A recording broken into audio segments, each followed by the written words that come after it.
Hi, I'm Kevin Surace, and we are about to have the most productive conversation ever with Mike Vardy.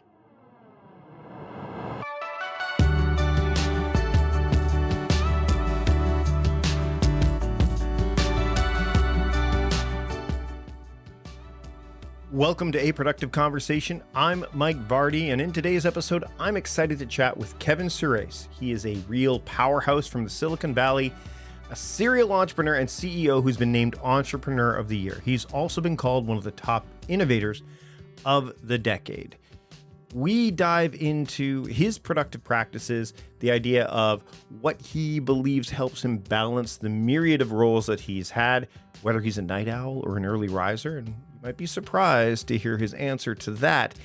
And also we dive into AI, which is an area that he definitely has specialization in. Let's not waste any more time. Let's get right into it. Here's my conversation with Kevin Surace. Enjoy. Kevin, thanks so much for taking the time to join me today on the program. Really appreciate you being here. Yeah, happy to be here. So right out of the gate, for those that are unfamiliar with you and your work, because you've done a lot of stuff, like a lot, and you've been particularly productive. I would argue that when it comes to, and I talk about this a lot, the idea of productivity and productiveness, which is productiveness as being like the state of being productive. You're in that state of productiveness on an ongoing basis. So for the benefit of those that don't know you that are listening right now, can you share a little bit about your background? And we're going to dive into some of the stuff around AI and energy and motivation and balance, but just to give them a little bit off the top. Well, I'll start with this because it usually summarizes it all. I have 94 worldwide patents. I just applied for a 95th. A lot of those are in the AI field. Some of them are in totally unrelated fields like building materials. But if you've ever used, Siri or Alexa or anything like that, that's all based on technology that was developed by me and my teams over some years. So I've been active certainly in the AI space, but also in several other spaces. I invented Quiet Rock soundproof drywall, for example, that's used in most apartments and condominiums and townhomes today and nicer hotels because you don't want to hear your neighbor. hmm So the key to being productive. There's two keys to being productive, I think, and the one is number one, pick an actual pain point that someone has and do something about that. I see all the time people say, "Oh, I was so productive today. I thought about this envelope being pink instead of yellow." I'm going, nobody cares. So you can be as productive as you want, but if no one in the world cares about it, I'm not sure that's going to be seen in the future, even by yourself, as being the most productive you could have been, right? So productivity is often measured not just by ourselves, but by those outside of us. Could be our boss, could be our spouse, could be our kids, could be a sibling, could be something else. And they're looking at it through their eyes, right? Right. And then number two is something I call, which I'm working on this book. God knows if I'll ever finish it, talk about productivity, is joy equals success. And I would tell you, you can't be successful if you're not productive, and you can't be productive if you're not joyful. Right. And because just and once I say it, you go, well, of course not. When I wake up and I'm depressed, I don't get anything done. That's exactly right. So the way you get to this number of patents and this many inventions and this much impact on society, to the extent I've had any little bit of impact, is you get up every morning and say, job one is joy. Mhm. I have got to find joy in today. And and I know that there are things everyone listening to this program has to do today that are going to suck. I got to terminate this worker and they've been my friend. Okay, I get that. But there's joy in doing it. Not because you're terminating someone, but there's joy in saying, this is a terrible thing I got to get off my plate. And by getting it off my plate, I get to check that box. And I've moved one rung up the ladder of the 20 rungs I have to do today. And that brings you success, which brings you more joy, which brings you more success, which brings you more joy. The most joyful people. And that means you might have to force yourself to get there. The most joyful people will have the most success. Period, full stop. It's interesting as we dive into the idea of you're saying checking off boxes. Do you think there's a danger in the quantification of productivity as opposed to the qualification of it? Like I feel that there's an imbalance in a lot of ways.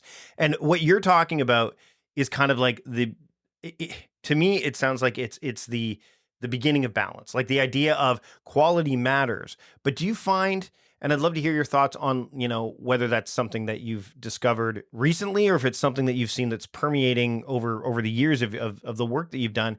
This idea of like, I'm going to check off this many boxes because that equals productivity as opposed to checking off the right boxes. Right. Great question. So I used to have a guy that I worked with for many years. He was my CFO and COO. His name's James McCormick. And James used to say, I'd say, so-and-so's working so hard. And he goes, well, there's working hard and then there's working smart. And the people who work smart actually achieve much more that was measurable long term. Now, the people who worked hard, boy, they were putting in 28 hours a day. I know there's only 24 hours in a day, but they were putting in 28 anyway. And boy, did they have a whole list of things that they got done. But maybe 80% of them weren't important or didn't matter. It didn't move the business forward.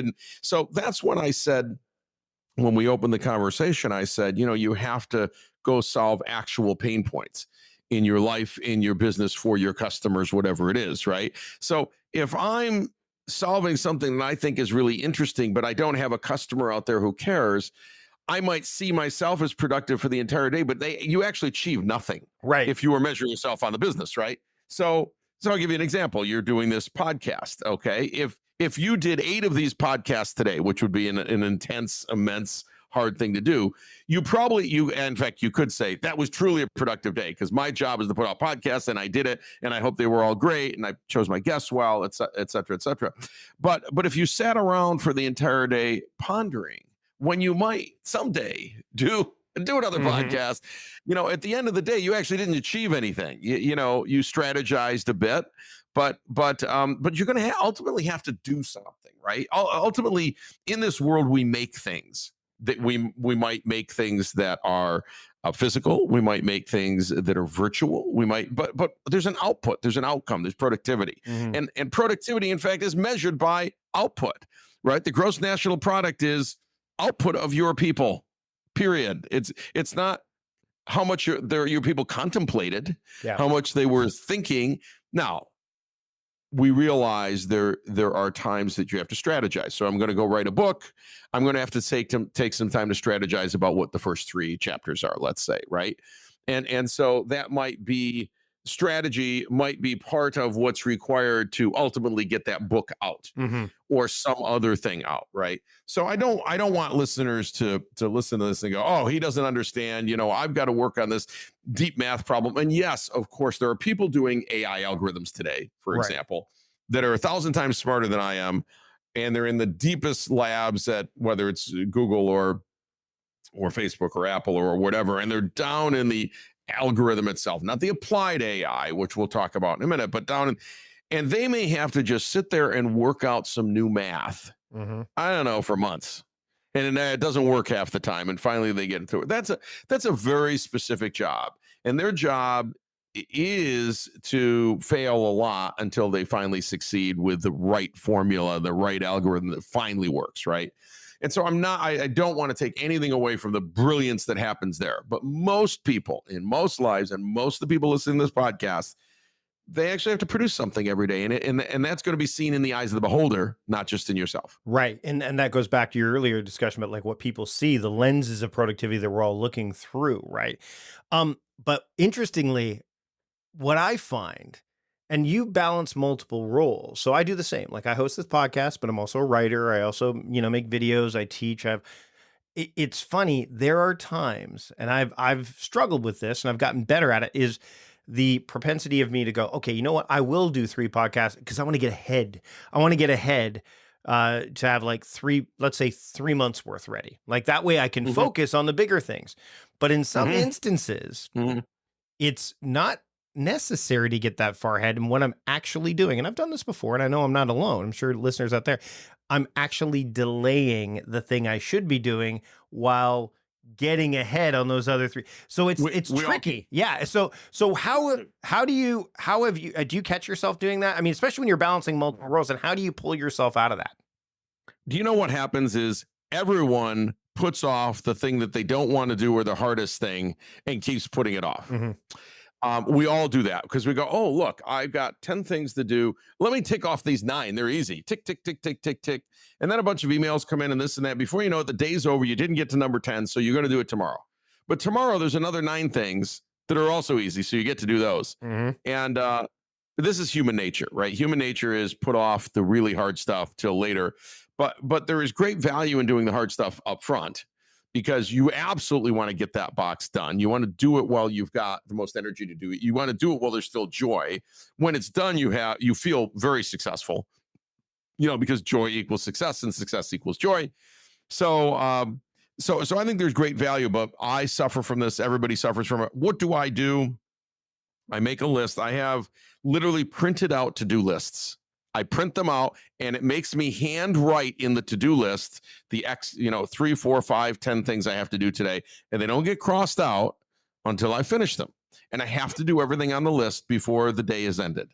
And so you will find if you have to write them down, and I know people have lists on their computer and this and that, they get lost. If you write them down and stick it on your desk and you just go to the next one and you go to the next one, do them in order, close your email, get those done. They actually will get done in whatever order you put them in the morning. And you might be smart enough in the morning to say, I got to do the hard thing first. Right. Are you more of a morning person or you're more of a night owl?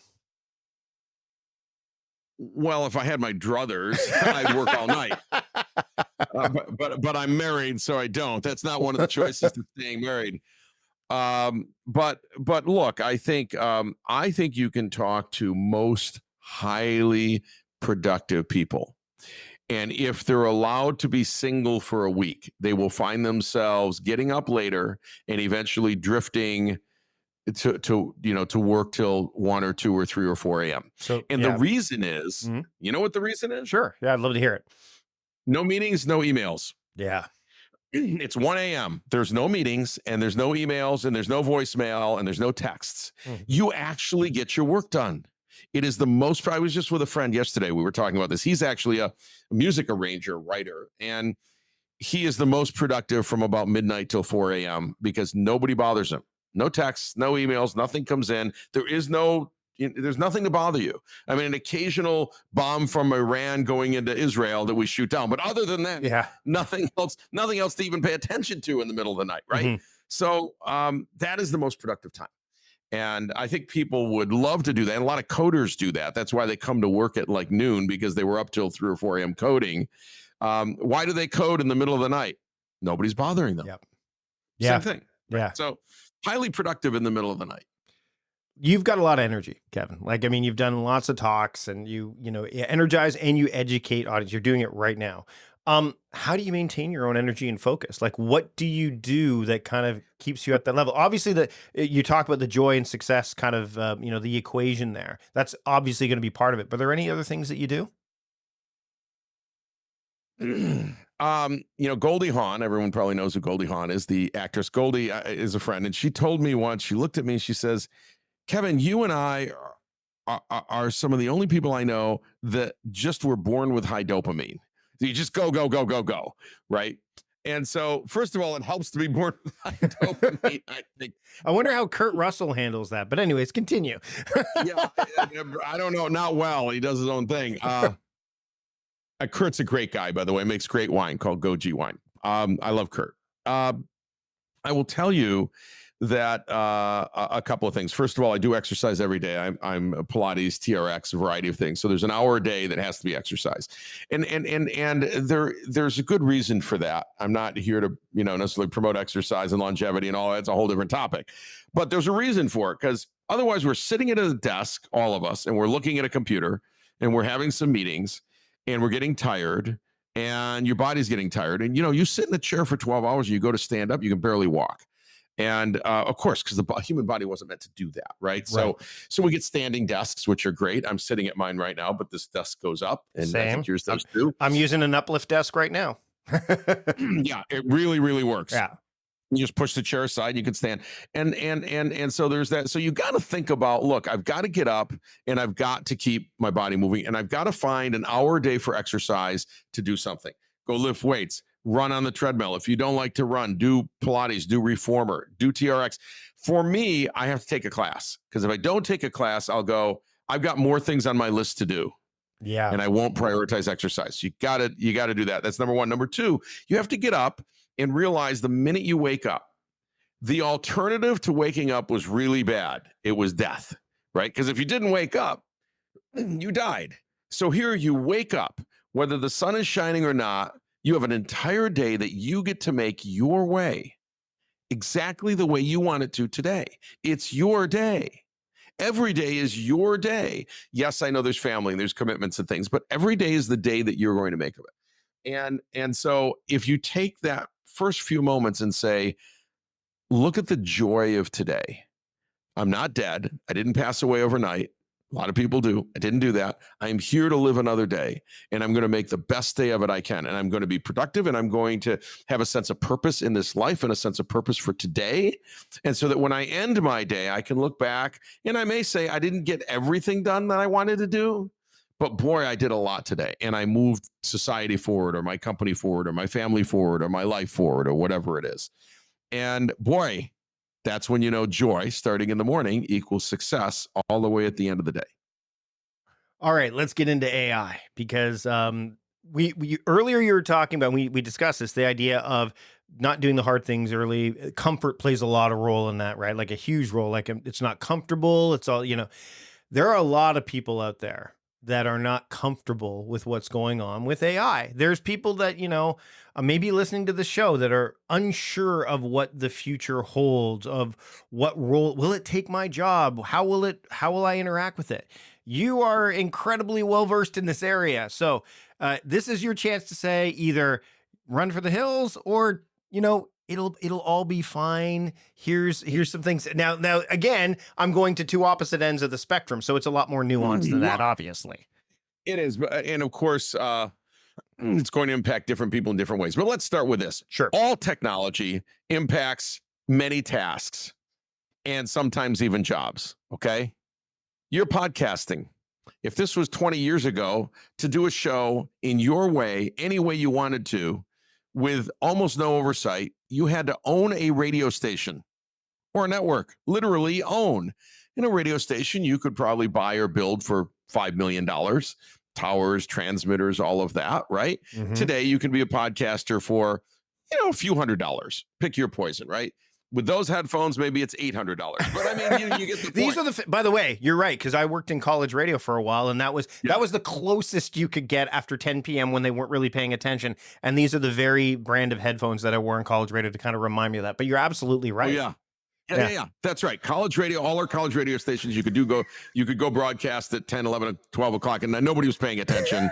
Just, don't swear. So it's super interesting, right? So by doing that, we democratized my, and everybody's ability to go talk to millions of people if we want, literally millions of people, and not for millions of dollars. This is fabulous, right? This is fascinating. Arguably, that's taking jobs from someone or certainly changing tasks, right? We don't need as many quote unquote professionals hired by radio stations. And I'm not sure, other than Howard Stern, many of them are going to get paid what they used to get paid. I don't know if that's fair or not fair, but technology comes along. The wheel came along, right? The wheel came along. There were two guys in a town. They both carried things up the hill before the wheel, and the wheel comes along, and one guy goes home and says, that's it, my wife. My job is over. My life is over. I have nothing to do. The wheel showed up. And the other guy got a second wheel, built a cart, and took everybody's stuff and doubled his business and took it all up the hill, right? Mm-hmm. So those who embrace technology always win. Give you another example. I'm in finance in 1989. Excel comes out. Two sides of this story. Some people said, that's it. They will never need me doing ledger books with pencils. And that was true. And the other people said, I better really learn Excel so that I can do my ledger books in Excel and Excel. Yeah. And of course, today you can't walk into a finance department and say, hey, I still use a pencil and ledger books because I don't use Excel. They wouldn't hire you. Mm-hmm. Now, unhireable, right? So technology comes along, it changes the task, but we actually employ more people in finance today than we did then. Why? Well, because finance got way more productive and way more strategic because they weren't down in the weeds with a pencil. So what's happening with AI? Let's start with marketing. Actually, let's start with podcasting. If this was 7 years ago and you were doing a podcast, or 5 years ago even, you would get this recording. And then what would you do? You would listen to it and you'd take notes as you listen to it, and you'd work on a summary. and you'd summarize it for your audience. And so you'd spend another couple hours writing a summary. Absolutely. Probably today you're going to feed this to an engine that goes speech to text, text to summary with a GPT or another transformer or an LLM, and you could have the summary truly in a few minutes of this, and it'll be everybody as good as you would have done. Am I right? You are absolutely. I actually have a template that what'll happen is otter.ai goes to Otter. And then I take Yep. that and I take the summary and I go and I've refined. And the thing is, Kevin, is I've refined it. So initially, and it was like, make me show notes, and then but now it's gotten to the point where I've like kind of refined it to the point where I'm getting the output that I really am looking for. And including in your voice. Absolutely. Absolutely. So yes, it used to take me a lot more time to do it. And now it's, I'd say, automated. Yeah. 15% of the time now, comparatively. So that's interesting because there were podcasters that were doing so many podcasts, they hired people to do the summaries. Yes. And there was a summarizer that summarized until about a year ago when everybody went to LLMs, transformers, and everything else. And so the summary job went away, the summary task went away. But it made you as a podcaster so much more productive. You could technically do more podcasts. And that's actually the output that you're measured at. You were never measured by how many summaries you can do. Right. You were measured by how many podcasts you can do. Well, and Kevin, really quickly, it also allowed me to do things like read the books of the guests with more time. And so it freed up that time because I knew that, the rest is going to take me less time. So it actually, the thing that only I could do, I got to do more of, and therefore it made everything better. So you're more productive. If I'm in marketing today at any company, I had better be using GPT-4 or Copilot or something similar or Gemini, whatever. Because if I'm not, everyone else, all of my competitors are generating 10 times the content they used to generate. So I'll give you a quick example. Let's say my job, amongst other things in marketing, was to generate a blog post once a week. I might set aside every Monday to generate my blog post. That's what I did. And I did 52 weeks of blog posts, and that's what I did, right? Mm-hmm. And I had the other 4 days. Okay, today, if you know what you're doing, you will ask GPT-4 or Gemini or Copilot, based on these criteria, generate first 52 topics for blog posts for the year. Boom, boom, boom, boom, boom. There's 52 topics. Now generate a blog post in my voice for each of the 52 topics. Boom, boom, boom, boom, boom, boom, boom. That's everything I just said is probably done in a matter of minutes. Yep. And now what I'm going to do is I'll go through and edit them. So I probably still spent a day, except in that one day, all 52 blog posts for the year are done. I got back my year. And if you aren't doing that, your competitor is. Now, did a job get eliminated? Not in that example that I gave you because I still have my marketing job. But if I, as a marketing person, used to hire out my blog post writing, that's over. Yeah. I'm sorry. It's not that those people didn't do a good job. It's just I have a machine now. And okay, so I'm a keynote speaker. I do 40 plus keynotes a year, most on AI and joy equals success and motivational speaker. And I go all around the world for this.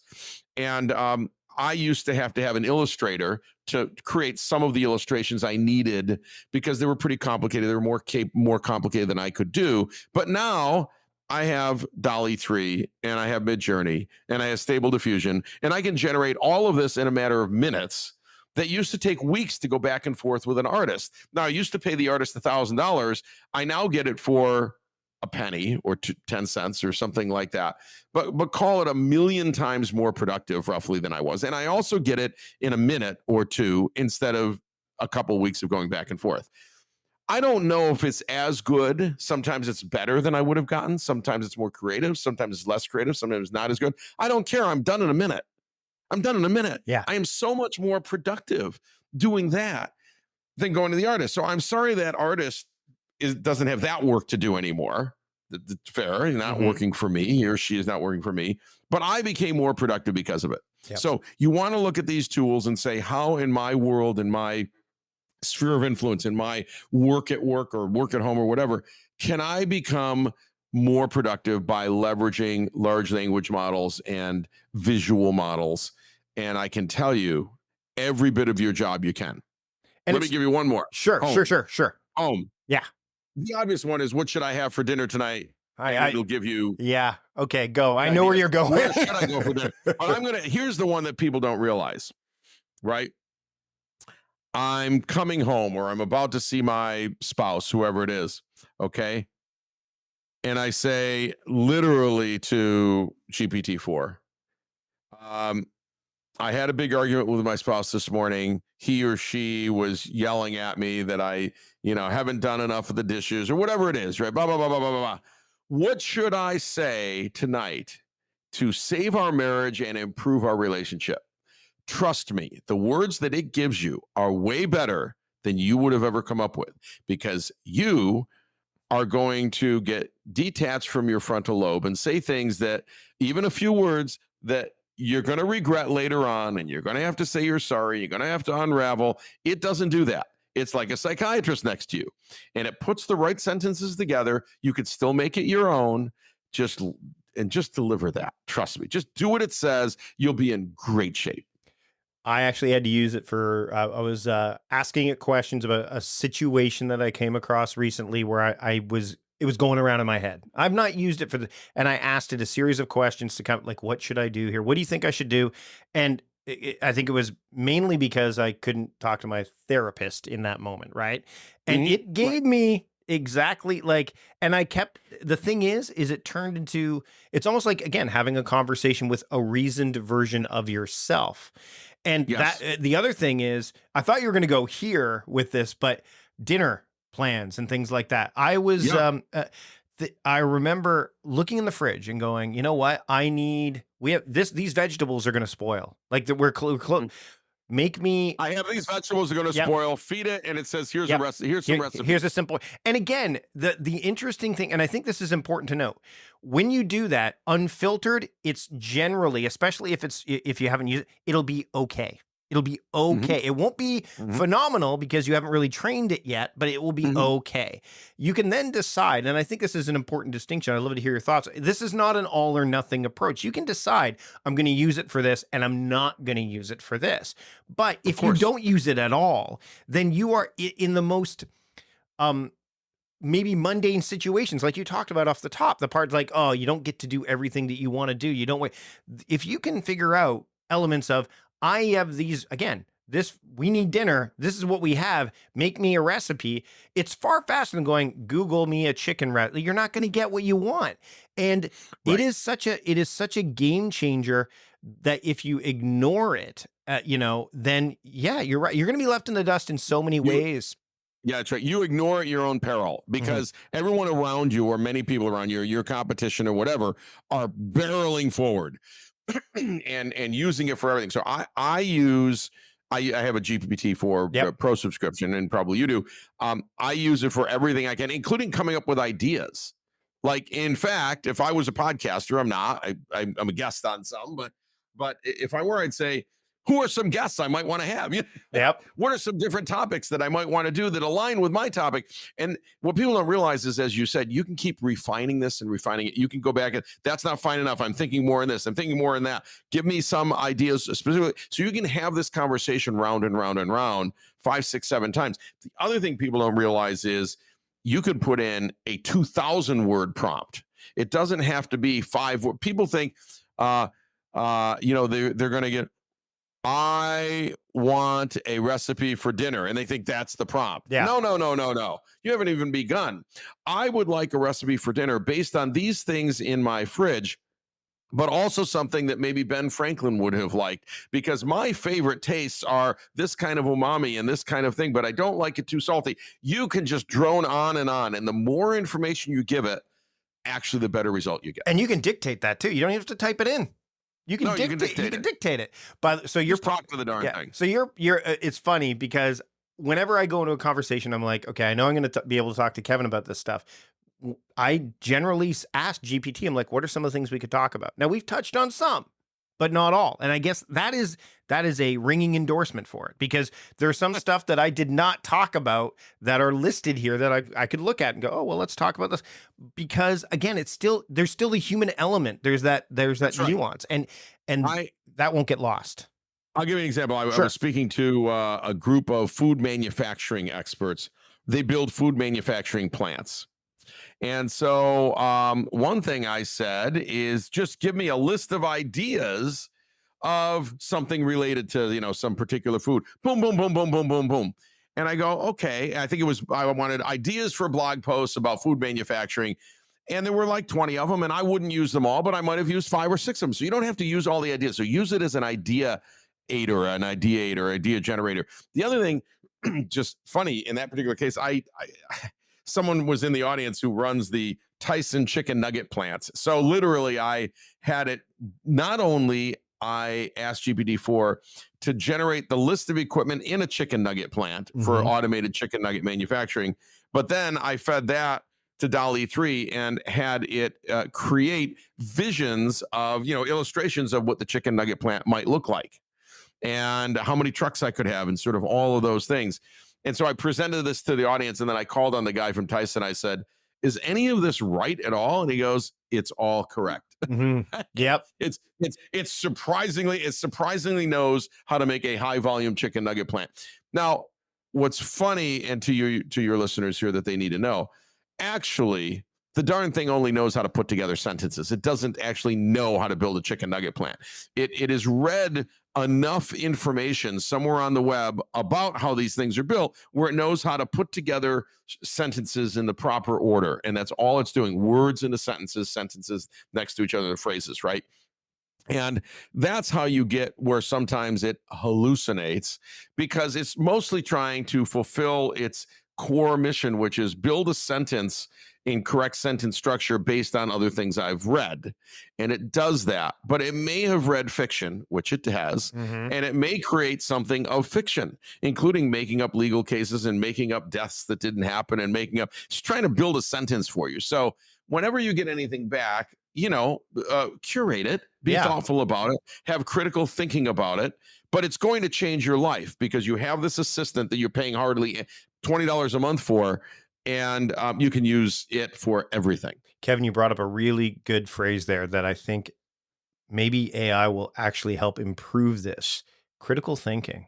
It's become a bit of a lost because of how much of our attention is being kind of there. We're in this war of attention, for lack of a better term, as opposed to time, which means critical thinking takes a bit of a beating. But with this, maybe we can reclaim and foster some of that again. What are your thoughts on that? Right. Different kind of critical thinking, right? So instead of, let's say, thinking up the 10 topics that I want to write about, I'm saying, now I'm going to say, come up with 10 topics for me, or 20. And now I've got to pick the right 10, and I've got to make sure that they're right. And I have to be thoughtful and say, is this useful for my audience? Is it what I want to say? Will it be in my voice? So now you've got a lot of critical thinking around that instead of writer's block. And what's interesting is I find that large language models get past writer's block in a second. This is true for coders.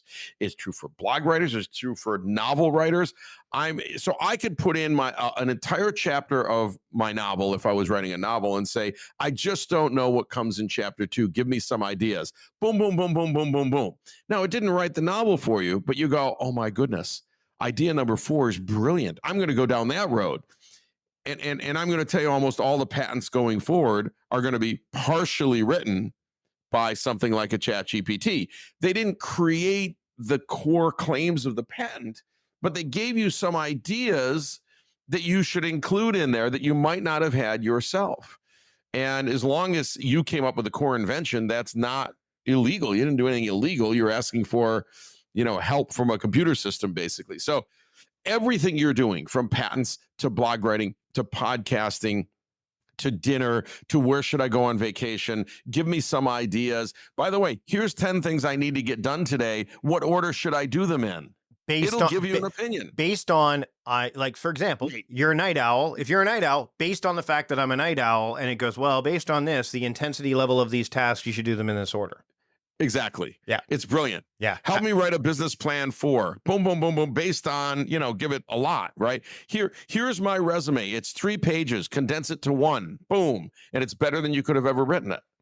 This is the most productive thing we have ever had on the history of the planet, more productive than the wheel. Yeah. I think it's what they say, the most, this innovation is the most recent Most innovation that comes, disruptive. well, it's the most recent innovation that even comes close is the internet.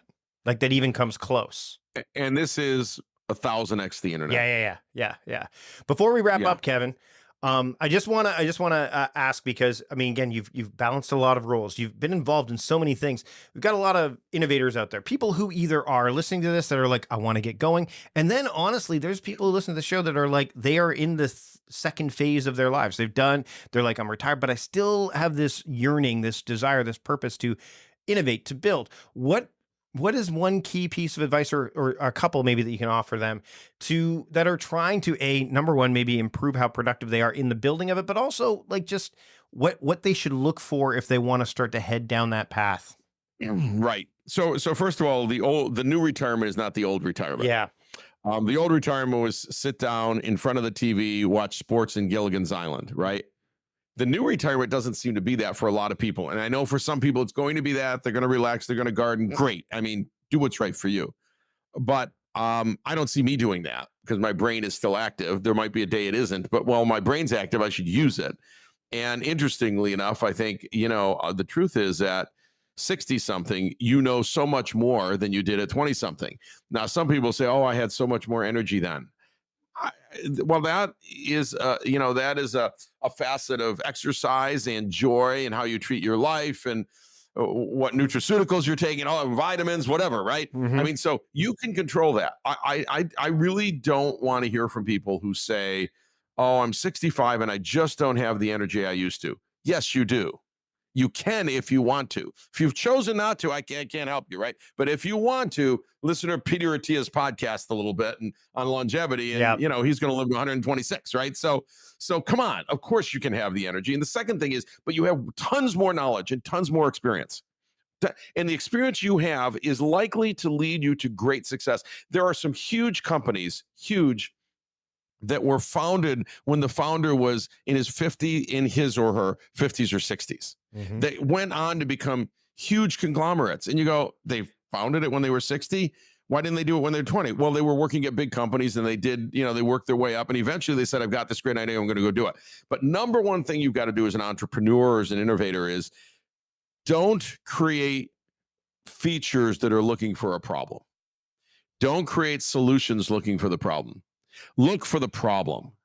I invented soundproof drywall because I couldn't stand people in the hotel room next to me, making noise at 3:00 in the morning. God knows what they were doing, but I couldn't take it. And so I said, hold it. There's got to be a better way. Let's invent soundproof drywall. Well, that's impossible. No, it isn't. I'm not breaking the laws of physics yet. So find a real problem that's a real problem in your life. The second thing someone told me, also, find a real problem that people with money will pay for. Right. It's easy to find problems of, let's say, poor people. They're starving. I get that. And that is a real problem. And I don't want to, I really want to honor that. You can't fix that problem, and there's no money for you in fixing it, right? That's a government problem. So go find problems where people with money will exchange money to fix that problem, right? Because that is where the business is, that's where the opportunity is, and that's where you're going to be successful. Kevin, this has been a great conversation. Thank you so much for taking the time. I know we could keep going, pleasure. but My pleasure. And maybe we'll revisit this conversation again. But in the meantime, where can people keep up with you and the work that you're doing? Yeah, I have a website, kevinsurace.com, KevinSurace.com. Pretty easy to find it. Thanks so much for joining me today for a productive conversation. Thanks for having me. Thanks to Kevin for joining me on the program today. You can check out our show notes, which includes all the relevant links and all the other fun stuff at productivityist.com/podcast534. If you want to support the show, wherever you get your podcasts, which will also have the show notes, you can subscribe to the show. That way you don't miss a single episode of what's to come and can easily search through the archives. Just hit the subscribe button. That's one way to support the program. Another way to support the program is to check out the sponsors that were discussed during this conversation. You can go to productivityist.com/podcast sponsors, click on any of the sponsor links, and that way they know that we sent you. And I also want to thank Soundstripe for the sound library and the music library. That's where our theme comes from. And if you want to check out what Soundstripe has to offer, just go to soundstripe.com. And then if you want to get 10% off of a subscription. Just use the code VARDY10 when you do, and that way you can reap the benefits of what Soundstripe has to offer as well. That's it for this episode. Thanks so much. I'll be back next week with another in our monthly series called PM Talks with my good friend Patrick Rohn. Until then, I'm Mike Vardy, reminding you to stop doing productive and start being productive. See you later.